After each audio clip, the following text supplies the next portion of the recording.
గురుగారు, మీనరాశి వారికి ఈ వారం ఏ విధంగా ఉండబోతోంది? మీనరాశి వారికి 2 గ్రహాలు యోగిస్తున్నాయి తల్లి. 6లో బుధుడు, తృతీయంలో కుజుడు. మనోబలంతో పనిచేయండి, విజయం లభిస్తుంది.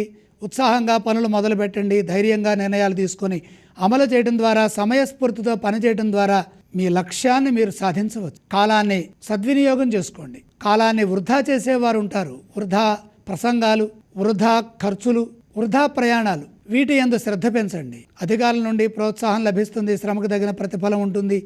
తోటివారి నుండి మంచి ప్రోత్సాహం కూడా లభిస్తుంది. క్రమంగా విజయాలు సిద్ధిస్తాయి. అద్భుతమైన తెలివితేటలు మీ సొంతమవుతాయి.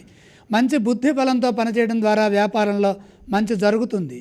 బుధుడి యొక్క అనుగ్రహం వల్ల వ్యాపారంలో నూతన ప్రయత్నాలు విజయవంతమవుతాయి.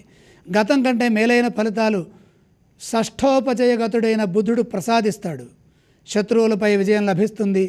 మిత్రుల సహాయం పెరుగుతుంది. కొన్ని సమస్యలు పరిష్కరించబడతాయి. మీ ధర్మం మిమ్మల్ని కాపాడుతుంది. బాధ్యతలను సమర్థవంతంగా పూర్తి చేయండి. బంగారు భవిష్యత్తు లభిస్తుంది. మొహమాటంతో ఖర్చు పెరగకుండా చూసుకోండి. ఆర్థికంగా జాగ్రత్తలు తీసుకోండి. ఆర్థిక అభివృద్ధికై ఎక్కువగా కృషి చేయండి. అపనమ్మకంతో ఏ పనులు చేయవద్దు. నమ్మకంగా పనిచేయండి. మీ నమ్మకం, మీ విశ్వాసం, మీ మానసిక దృఢత్వం విజయానికి సంకేతమని గుర్తించండి.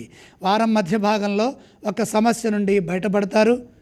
ఆనందించే వార్త వింటారు. గురుగారు, అదేవిధంగా మీనరాశి వారికి అంటే ఈ వారం ఎటువంటి స్తోత్రాలు పఠించాలో తెలియచేస్తారా గురుగారు?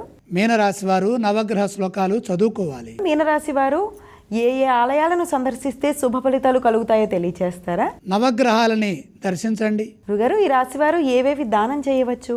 గ్రహాల చుట్టూ 3 సార్లు ప్రదక్షిణం చేసి కొద్దిగా నవధాన్యం నవగ్రహ పాదాల చెంత ఉంచి నమస్కారం చేయండి.